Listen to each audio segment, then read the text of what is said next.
Hey guys, Fallstreak here, and today I'm back in Fallstreak, and no, it's not raining at the moment, it's just raining in the game. Because, well, at the end of the last episode, we actually are getting some backstory in the form of actually going back to a certain period of time. So let's start that. I know Monday 185, 15 years before the fire collapse, which is taking 25 years before today's events. It drifts down from the sky above, a blanket woven by winter's seamstress.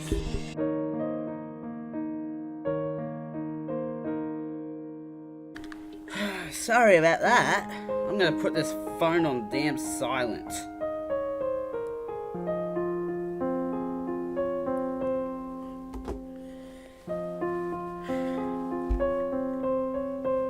Sorry about that. Okay. Draped in its frigid embrace, a rundown building. A broken egg nestled in the snow. Within the building, a shivering young girl could be seen, huddled in the hallway, all alone. The girl had no name, no family, no background. No reason to reject the release of coming death. Her eyes flicker and shift as she begins to slip into a deep slumber. It's warm. So very warm. But that's wrong. Far out headphones. Why does it feel so warm? I open my eyes, only to be met with a head of scruffy hair. You're awake! The scruffy hair tilts back, and two big round eyes peer up at me. A girl around my age.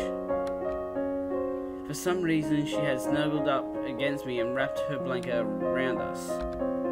You're hungry, right? Eat this!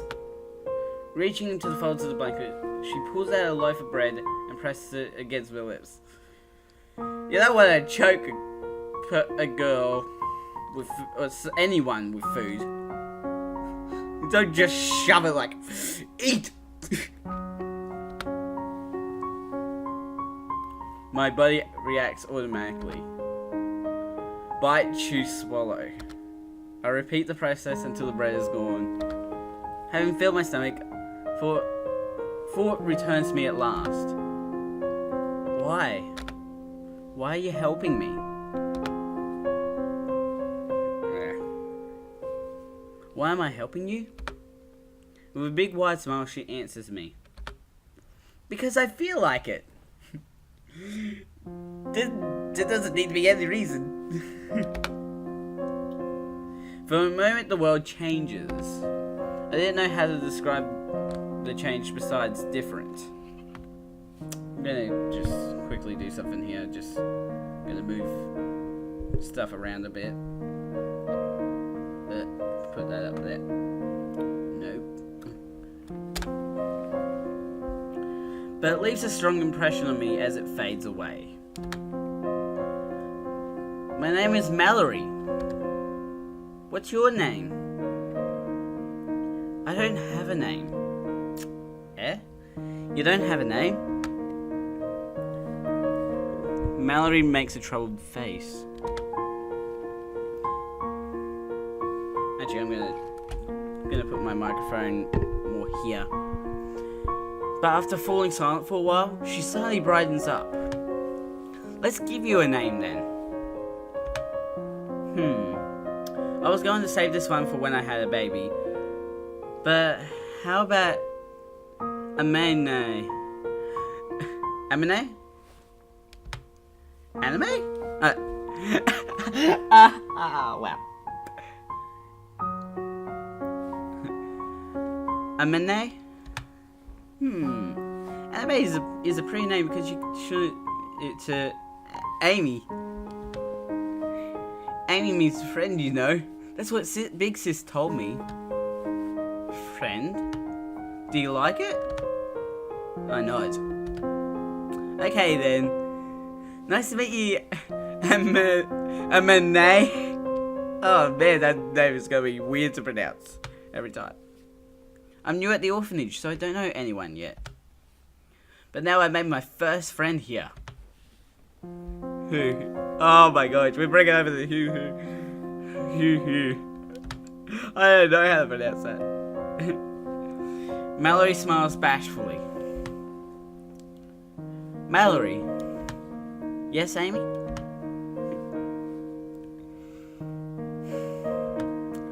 Mallory. Amy. Mallory. Amy! The two of us laughed.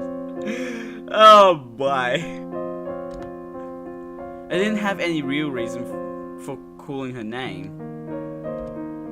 I just like how it felt when I said her name and when she said my name. My name. Oh, jeez. Mallory, can I ask you something? What is it? What color is snow? What color is snow? She tilts her head at my question. It's just white, right? It doesn't have a color. White. Can you not see color? I shake my head. The way I saw the world was different from other people. My eyes can see color, and I know what color is. I know what it's supposed to be. But I still can't see it. That's a bit of a logic fallacy there. I can see color, but still I can't see it. Huh? I don't really get it. I don't either, but I think I saw it for a bit. I think I saw color when you spoke to me. What? Really? That means there's hope. We need to figure it out. Not being able to see color sounds so sad. We'll definitely find a way to make you see it. Pinky swear. My life changed on that day. A lone girl with no background, no identity. There had been no future for me, who balanced on a fragile present with no past to support me. But by meeting Mallory, I gained something. A reason to live. She showed me it could exist. Color. A human being full of color and warmth. Why had she saved me? Who was this girl that had given me a name? Who promised to help me see? Those questions breathed life into my empty chest, giving me the will to reject death. I only have one regret. The lie I had told to her on that day.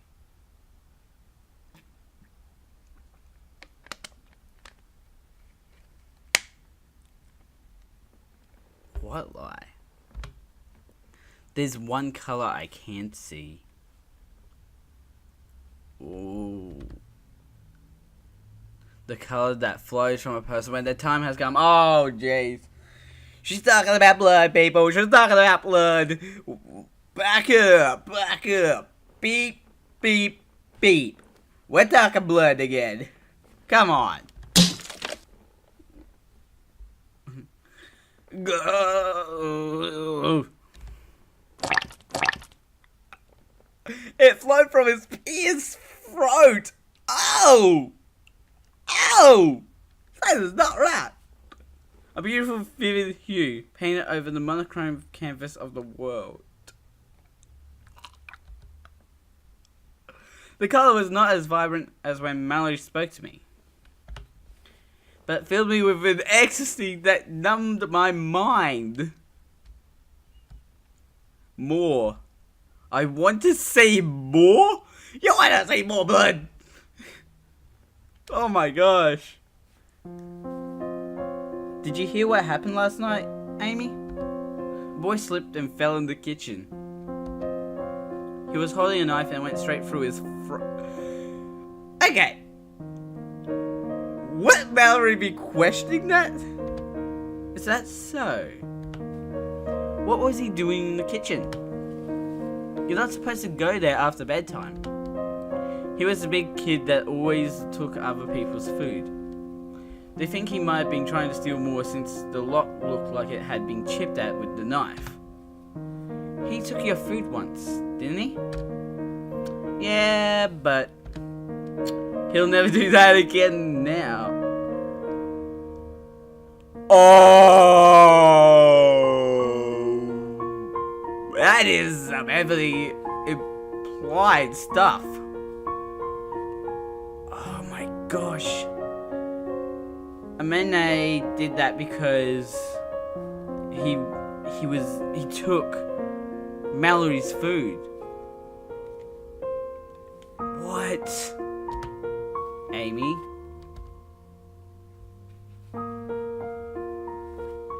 An impoverished orphanage was where there was many mouths to feed, but nowhere near enough to go around. It was a place where passively waiting for a meal was the same as utterly inviting death. Famine, plague, in times like such, those that thieve are the ones that live to see another day. Both within the orphanage and outside it, I stole. Naturally, taking that food meant it would never reach another child's hungry mouth. But so long as Mallory could eat, I had no qualms about shouldering the burden. There were times when stealing wasn't enough though. When food was especially short, there was only one thing to be done. Many mouths to feed, not enough to go around. If there's nothing you can do about the latter, you simply have to do something about the former. In the end, an inescapable cold truth would always dictate my actions. Fewer mouths to feed meant more for those that remained. Oh my god! Be careful near those stairs. Last month a girl fell down them and broke her neck. He must have eaten something that went bad. He was throwing up a lot the night before. So long as it was made to look like an accident, nobody questioned it. Oh my gosh. Oh my gosh, we have a mass murderer here. We have a little kid that's a mass murderer. Oh no. The details of how he went mattered little when so many of us were on the verge of starvation. Such was the life we knew.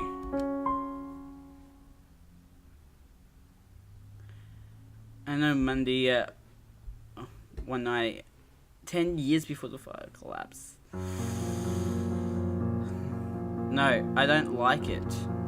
Why would they come back for you after abandoning you for so many years? You'll be fine, Amy. I told you I had an older sister, right? She's always been very sickly. Since her medicine cost so much, my parents decided to leave me at the orphanage for a while so they could afford it. Looks like everything is better now, so they want me to come back. I don't trust them. They never even visited you until now. I think it might be hard for you to understand, Amy, since you never had a family before. It's true. Having grown up in the orphanage since my first memories, the concept of a family had never seemed like more than a fable to me. You will visit? I'll come by here as soon as I'm settled in. Pinky swear.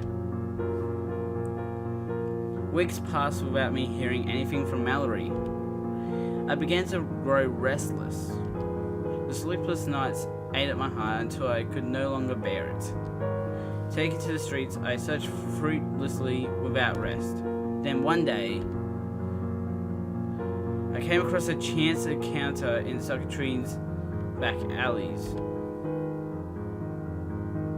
A man I recognized as Mallory's father was conversing with a larger man with fine clothing. No more trial runs. We'll complete the transaction today. Has the time come to take my dear Snow White? Snow White home? Snow White's in this? Oh, but how it pains me to tear her away from her. Oh, so lovely. From her oh so loving family. Shut up. What a miserable man you have become. I do think it regrettable, you know. So bright and talented. You had a wonderful future ahead of you. Yet now you live in a broken shell home, having pawned all your belongings. And to think you would go even this far. How truly pitiful. You have the money, I trust. Of course. Let us go then. Melting into the shadows, I trail after the two men. They take me to the site of what once may have been a fine house. Mallory's father lets the man in. He surveys the area before entering after him. It's time. My heart beats not. I slide up to the door, listen intently. Breath does not come from my mouth. I pick the lock, soundlessly, smoothly. My feet do not tread upon this earth. I slip inside, I slip. And I fall in mud. For I am colorless.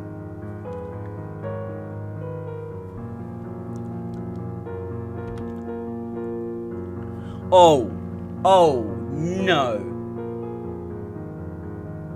Oh. This is the Rue house. What the? I could see it. His back. Mallory's father. Hunched over a table, he fixatedly recounts the money he had just received. It's still not enough. The splashing of blood. With cold brutality, I saw deep into his throat, judiciously severing both arteries. Within moments, his muffling gargling grows silent as his colour spills over his beloved money. Kill confirmed. We're not in Call of Duty. We're not in COD. I turn my attention to deeper within the house, an area where noise could be heard from. Down a set of stone steps, I enter a dimly lit basement. The man from before. He towered over the limp figure of a lone girl. That girl was Mallory. I meant to toy with you before taking you back to the manor, but to think you faint upon hearing the news. Was it really that shocking, being betrayed by your beloved family? Tisk, you're different from the other girls, you know. No matter how much I played with you, you never broke. That's why I'm really looking forward to seeing how long you last. You are mine now. Mine and only mine. Oozing with sleaze, the man fingers Mallory's unmoving figure. Something spikes and surges through me at the sight. Dashing forward, I trace a white arc across the man's neck with my knife. But with unprecedented reflexes, the man manages to shield himself. Ah! Who the hell are you? The man roars angrily as he clutches at his bleeding wrist. I step back as he lashes out violently with his uninjured left arm. Ducking under one of his wild swings, I slip around him low to the ground and slice into his calf, causing him to lose balance and sprawl onto all fours. The finishing blow, homing in on the base of his neck, I let my blade descend. But at the last moment, he thrashes and plunges into his lower back instead. Ugh. Making use of his sheer size, the man rams me into the wall. He slams me against the ground and wraps his hands around my neck. Die! Lower back left section.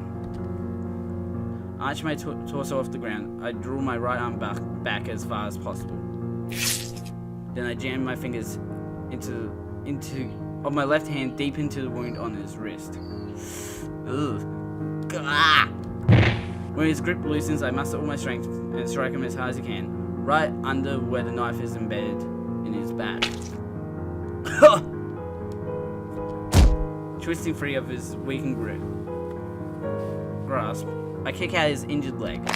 I use the leverage to wrap my arms around his neck and pull him into a guillotine choke.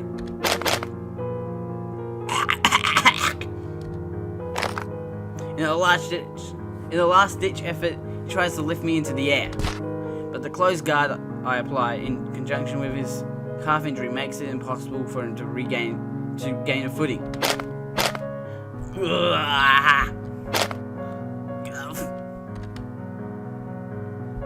He eventually falls silent and goes limp. I take the opportunity to wrench my knife out of his back, burying the tip into the base of his neck. I pull free. His heavy body hits the ground with a dull thud. A deep breath. I rise from the ground. Mallory. I stumble over to her, only able to look on blankly at the state she had been reduced to. The abuse she had sustained was simply too cruel. This stubborn girl who has always helped others with a dumb smile. What twisted world deemed that she deserved such a fate? Droplets of blood begin to drip from my face onto her closed eyelids. They trace a path down her cheeks, causing her to weakly open her eyes. Amy? A hoarse, broken voice. It was barely recognizable. Is that you? It's me. Amy. Yes? Amy. Mallory. Amy. Mallory. Amy! Our laughter echoes weakly through the dim underground room. I'm a bit tired, so I'm going to rest a little more. Sorry. I'll watch over you. Pulling out a handkerchief, I wipe the blood from her face. This handkerchief, Mallory made it for me out of the fabric of her dress. According to her, it fit me because it was as blue as the boundless sky. Gently separating from her, I ease her figure to the ground. Thud. The sound of a footstep. I turn in place, only to be met with a woman's paralyzed expression. Mallory's mother. She must have just returned home. With a shriek of terror, she tries to flee, but my blade was no longer in my hand. It lances deep into her thigh, tripping her and causing her to smash her head against the stone steps. Desperate to get away, the woman claws her way up the steps. I don't let her. I rip the knife out of her leg. Ah! She screams in pain and kicks out at me. I back off and wait. Then she begins crawling again. I let my knife fall on her vulnerable lower joints. Repeatedly, without pause. By the time she makes it to the floor above, her lower body is completely crippled. I step over her fallen figure, watch on as she rolls onto her back and raises her arms in surrender. Please, I didn't want it to come to this either. To her pleas for mercy, I say nothing. Instead, I grab one of her arms and slice into the tendons of her elbow. Oh, yep. Mallory's mother wails in agony. She begs me with a face streaked with snot and tears.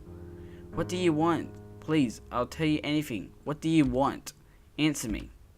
Why did you take Mallory away from the orphanage?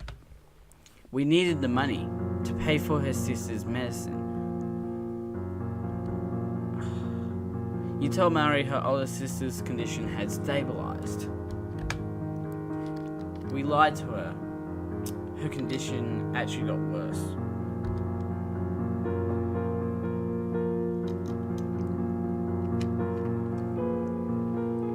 She couldn't leave the hospital, but we couldn't afford it. So I see. So that's how it was. What are you going to do with me? I'm going to torture you to death. Oh boy! No! Please, I swear to you, we did everything we could. With a cry of pain, her last functioning limb drops limply to her side. You didn't stop it. Her main figure resembles a marionette with its strings cut off. Oh, Mallory's father, did you see what I did to him? Grabbing her by the hair, I drag her helpless figure through the house. With her limbs disabled, she had no way to resist. The only thing she could do was sob wretchedly as her scalp stretched and tore under the force. Oh! Mallory's father was exactly where I left him. What did you do to him? Leaving her to writhe on the floor below, I approached the table. Oh, those sounds! Oh, jeez. I pulled his head back, exposed his gaping gullet and rolled back eyes. No. Dear. Mallory's mother weeps in tear-choked heartbreak as her eyes fall upon the cavernous gash on her beloved's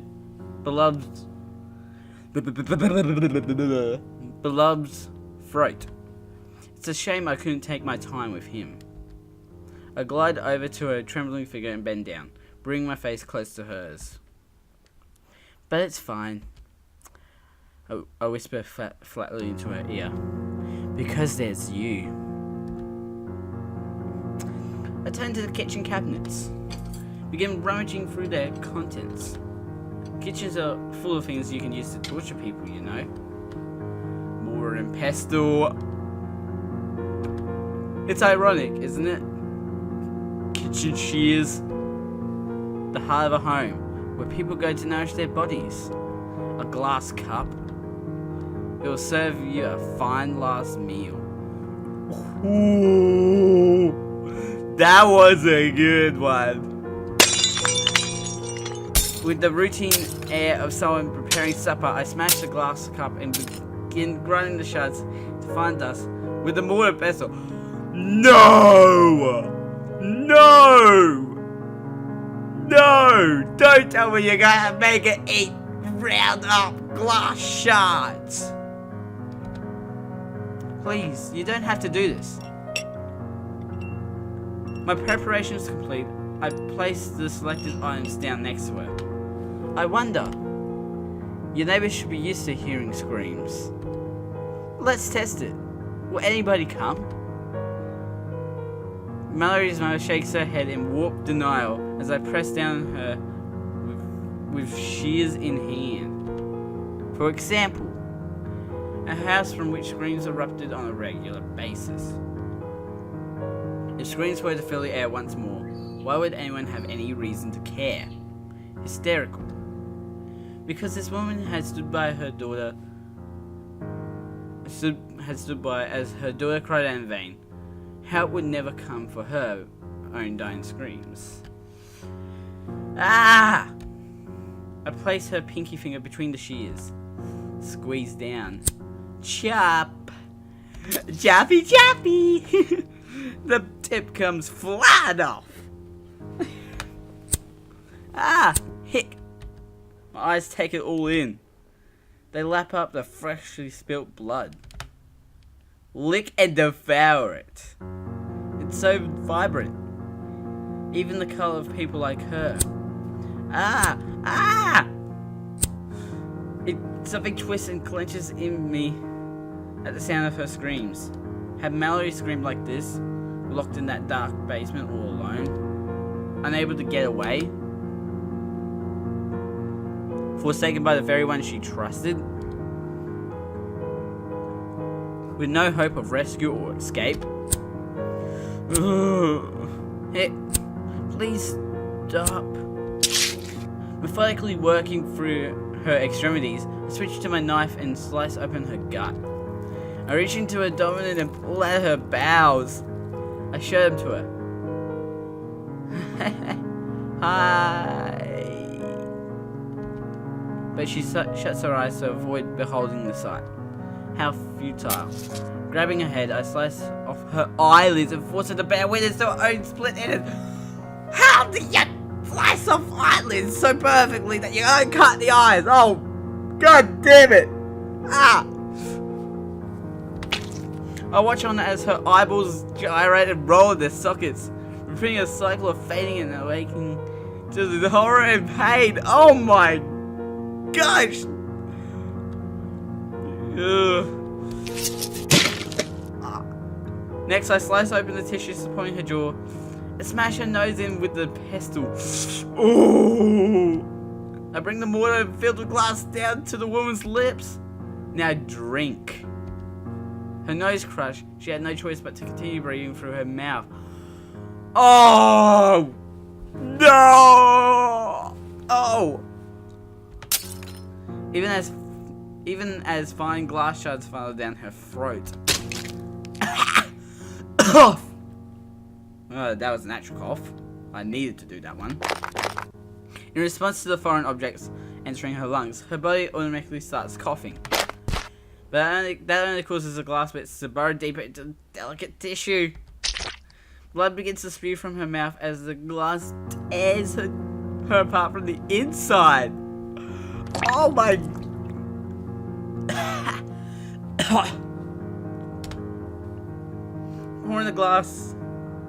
Pouring the glass had been her death sentence. With this, she cannot be saved. No matter how agonizingly long it may take, Mallory's mother will die without fail. As I watch over the woman's death throes, my eyes catch on something amidst her splayed entrails.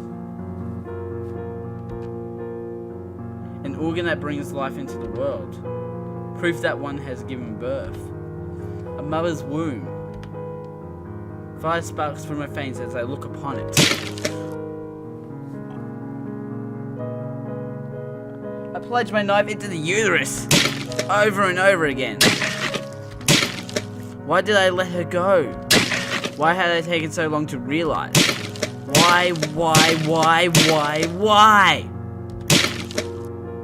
Directing the vitriol in my heart into the blade's tip, I mutilate the organ in a blind fury. For all this time, I've been idle as Mallory suffered.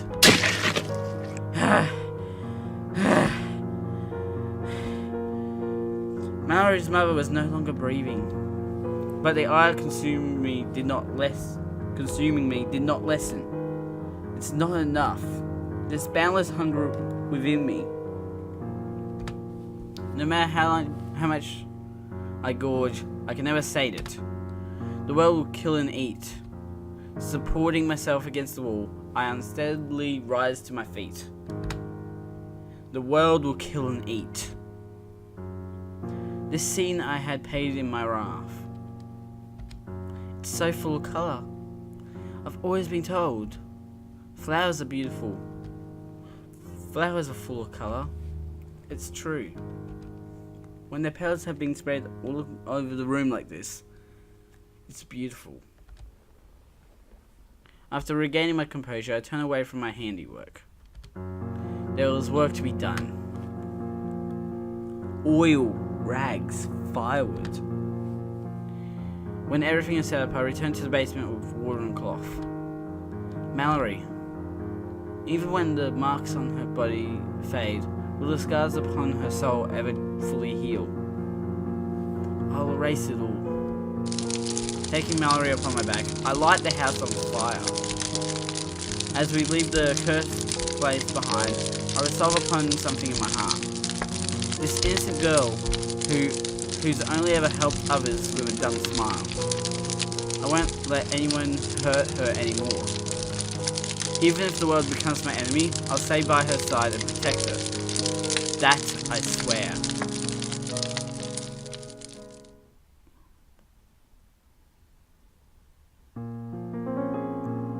Who is it? Come out, I know you're there. I slipped through the shadows to the girl's bedside and pressed a knife to her throat. However, she shows no sign of distress.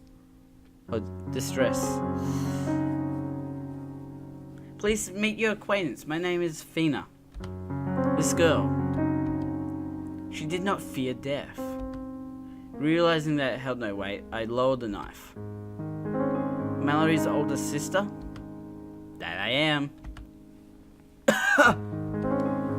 And you are? I'm Mallory's friend from the orphanage. Fina smiles and sighs contentedly. Good girl. She's always been good at following instructions. You must have had your hands full looking after her. The girl doesn't know how to be selfish, you know. Without someone like you as her ally, she would never last in a place like that. Who? Might I know your name? Amenae. Huh, the same name that she was planning to give her firstborn. It must be fate that led you two together. How can I help you, Amenae? Do you know of it? What your parents have done to Mallory? What? They lied to Mallory. Took her from the orphanage and locked her in the basement.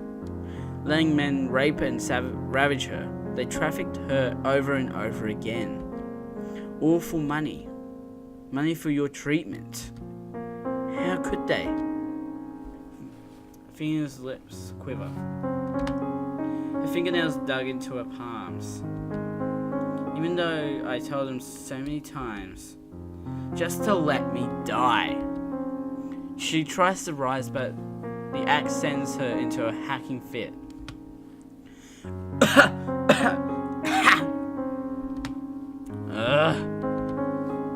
Sapped of strength, she crumples and collapses against the bed.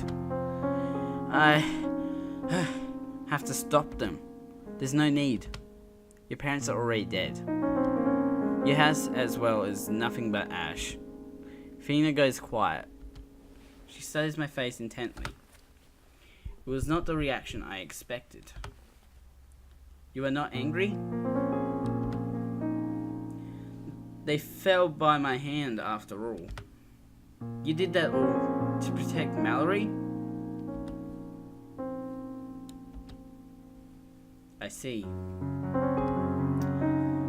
Thank you, Amenae. I don't understand it at all. But your parents, they were family to you. You should be angry, sad. Yet you are thanking me. Why? They are already dead. And I'll be following them shortly. But Mallory is still alive. Not enough to convince you then, huh? Not enough to convince you, huh? I'll tell you then. It's true that I once loved them, but that feeling has long dried up. I just don't care anymore. I don't feel a thing at the news that they're dead. I know it's ungrateful of me. After all, they sacrificed so much, threw away everything for my sake. But I never asked for any of that. Fina turns to her face on the bedstand where a single solitary flower lay. Reaching out, she strokes the head of the flower. The petals ply under her fingers. They curl and fall to the ground. Every time they visited, they would always bring flowers. To liven up the room, they would say. But I never wanted any flowers. All I ever wanted was to lie with my hands turned up and be utterly empty. Empty as I faded away. This girl. It wasn't that she didn't fear death. Rather, death was what she wanted, what she wished for. They knew of how you felt. I'll told them countless times. But there are none so deaf as those who are not here. When they spoke with me, they would look at me, but they would never see me. That's how it felt. Fina lets out a deep breath and lets her body fall limp. Even the mere act of speaking seemed exhausting for her. I made my peace a long time ago, but my parents were never able to accept it. It's always been like this. Mallory's always been made to suffer for my sake. If only I hadn't been born.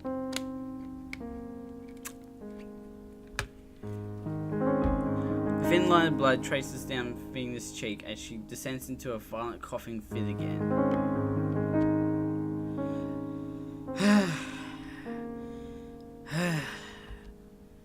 Can you give me your hand, Amenae? Her limbs shaking like those of a newborn fawn, Fina reaches out and places a keychain in my palm. Attached to it were a single key and a little clay chicken. There was nothing noteworthy about the key. The chicken though, it's ugly. Don't say that. Mallory made it for me when she was little. It's very dear to me, you see. What should I do with this? Give it to my doctor and explain the situation to her. She will take care of the rest. We set up a trust fund for Mallory in case something like this happened. Though I can't say I expected both our house and parents to go on ahead of me. I gazed down at the keychain Fina had entrusted me with. This is my final gift. The last thing I do with this cursed life. Fina smiles feebly. It's the same. That dumb smile Mallory makes when she helps others. I lean in close enough to feel her ragged breath on my face. You're just like her. Running my fingers through her hair, I take in her scent. I'm pretty ticklish, you know. My doctor fusses over it all the time. Even her laugh was the same. I couldn't really see well before. Fina reaches out and cuts my cheek with her hand. But you're quite the beauty, aren't you? Her body shows at the unbelievable comfort of human touch. Even without spreading her open, I could tell. She was overflowing with colour. Colour so thick it was maddening. I want to consume her. Oh! No. God, Dex. But I desperately restrain myself. You really care about Mallory, don't you? Gently easing my hand open, Fina entwines her fingers in mine.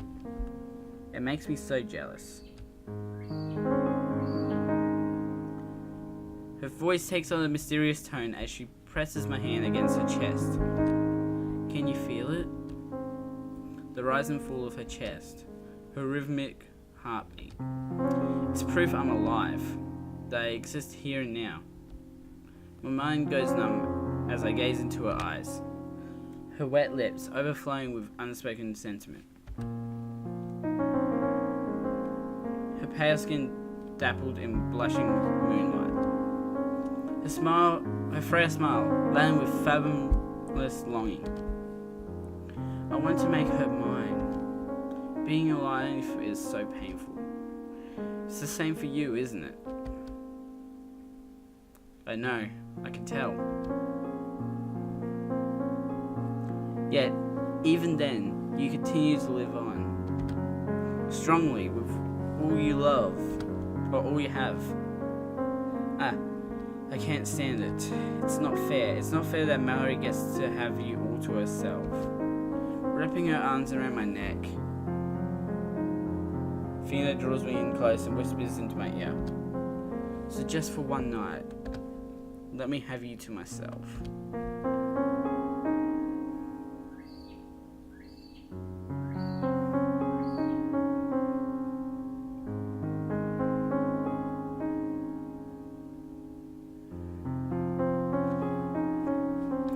seasons turn, with them inevitably falls. As promised, Fina had willed everything under the family name to Mallory. The two of us had held a small service for her in a playground near the hospital. I didn't know what kind of relationship Mallory had with her older sister, but the way she stood unmoving for hours on end before Fina's remains made me think. I think it might be hard for you to understand, Amy, since you never had a family before. The concept known as family was truly something I didn't understand. Several months passed uneventfully as the seasons followed their due course. However, a startling reason dawned upon us as the year went by. Mallory was with child. When the day of delivery came to pass, a healthy young girl was brought kicking and screaming into the world. We ended up naming the baby Alouette! Whoa! Hello! We got Alouette's backstory here! What? That's... Whoa! Okay. That was out of nowhere.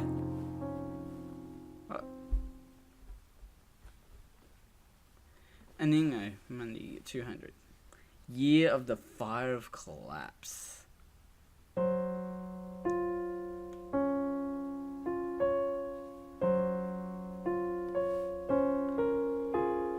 Anyway guys, I'm gonna leave the video... Oh wait, should I leave the video here? Yeah, I'm gonna leave the video here on Alouette's backstory. Of all characters to get a backstory. Wow. Anyways, links to my YouTube page, my Twitter page will be down below, along with a link to Amenae. Don't forget to subscribe, hit the notification bell so you know when the next video comes out. And leave a like if you're genuinely surprised by the fact that that was Alouette's backstory. Because I was. That caught me off guard. Anyway, I'm the Mad Scientist.